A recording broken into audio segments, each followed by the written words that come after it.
चलिए चलते हैं प्राचीन भारत के उस दौर में, एक ऐसा वक्त जब पूरा देश छोटे छोटे अनगिनत राज्यों में बटा हुआ था। एकता तो बस एक सपना थी, और इसी उथल पुथल के बीच एक लड़के का जन्म होता है। एक ऐसा लड़का जिसकी किस्मत में पूरे हिंदुस्तान का नक्शा हमेशा के लिए बदलना लिखा था। तो सवाल यह है कि आखिर कैसे एक ग्वाले का बेटा हिंदुस्तान का सम्राट बन बैठा। आइए आज इसी दिलचस्प कहानी की परतों को खोलते हैं। ये कहानी है चंद्रगुप्त मौर्य की। तो हमारी कहानी की शुरुआत होती है एक बिखरे हुए भारत से। ये वो दौर था जब देश को एक ऐसे हीरो की सख्त जरूरत थी जो इन सभी टुकड़ों को जोड़ सके और एक मजबूत राष्ट्र बना सके। तो बात है करीब 340 ईसा पूर्व की। चंद्रगुप्त का जन्म तो हुआ, पर उनके वंश को लेकर आज तक इतिहासकारों में बहस चलती है। कोई कहता है कि वो एक राजसी मौर्य खानदान से थे, तो कोई मानता है कि उनका जन्म एक बेहद मामूली परिवार में हुआ था।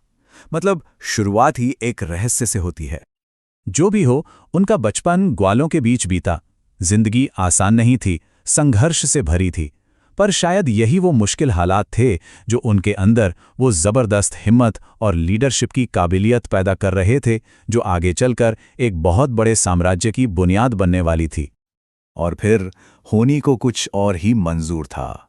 इतिहास ने एक ऐसी करवट ली जिसने हिंदुस्तान की तकदीर ही बदल दी। चंद्रगुप्त की जिंदगी में उस इंसान की एंट्री हुई जो उनका भविष्य लिखने वाला था। उस दौर के सबसे बड़े विद्वान और रणनीतिकार आचार्य चाणक्य, जब उनकी नजर इस लड़के पर पड़ी तो उन्होंने पहली ही बार में पहचान लिया कि ये कोई आम लड़का नहीं है, इसमें कुछ तो खास बात है। चाणक्य ने सिर्फ तेज दिमाग ही नहीं देखा, उन्होंने चंद्रगुप्त के अंदर एक निडर दिल देखा, एक ऐसा जज्बा जो किसी भी मुश्किल, किसी भी चुनौती से घबराने वाला नहीं था। और इन सबसे ऊपर उन्होंने उस बच्चे की आंखों में एक सच्चे सम्राट की झलक देख ली थी।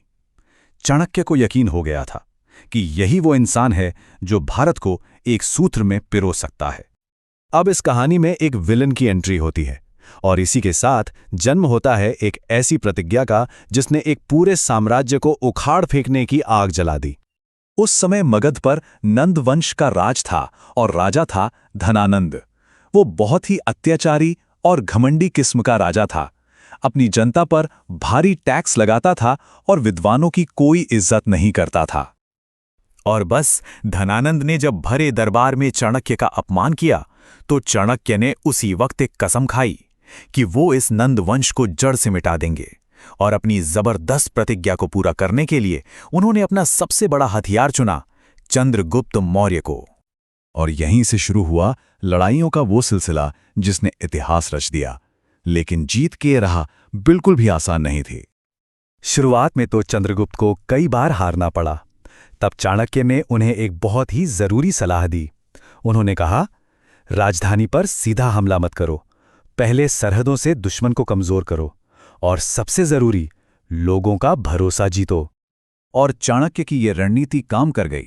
साल 321 ईसा पूर्व के आसपास चंद्रगुप्त ने धनानंद को एक बड़ी लड़ाई में हराया और पाटलिपुत्र पर कब्जा कर लिया। और इसी ऐतिहासिक पल के साथ जन्म हुआ मौर्य साम्राज्य का। अब जरा देखते हैं कि चंद्रगुप्त ने जो साम्राज्य बनाया वो आखिर कितना बड़ा और कितना ताकतवर था। सोचिए जरा, पश्चिम में अफगानिस्तान और बलूचिस्तान से लेके पूरब में गंगा घाटी और मध्य भारत तक, ये उस वक्त दुनिया के सबसे बड़े साम्राज्यों में से एक था।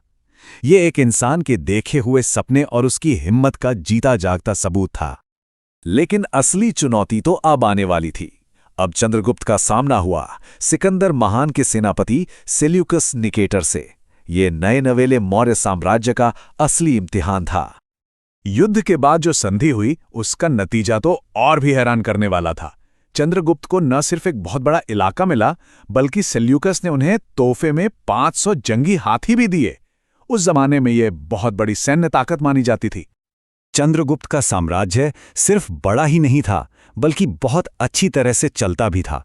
इसका पूरा क्रेडिट जाता है चाणक्य के लिखे महान ग्रंथ अर्थशास्त्र को। ये किताब राजकाज, न्याय और अर्थव्यवस्था चलाने की एक मास्टर क्लास है। अब हम चंद्रगुप्त की कहानी के आखिरी और शायद सबसे चौंकाने वाले हिस्से पर आते हैं।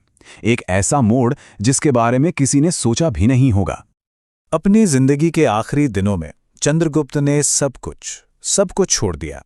सिंहासन त्यागा, जैन संत भद्रबाहु के शिष्य बन गए और चले गए कर्नाटक के श्रवण बेलगोला, और वहां उन्होंने सल्लेखना की बहुत ही कठिन प्रथा अपनाई, यानी उपवास करते करते अपने प्राण त्याग दिए।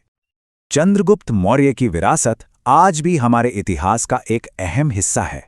वो भारत को एक करने वाले पहले महान सम्राट थे।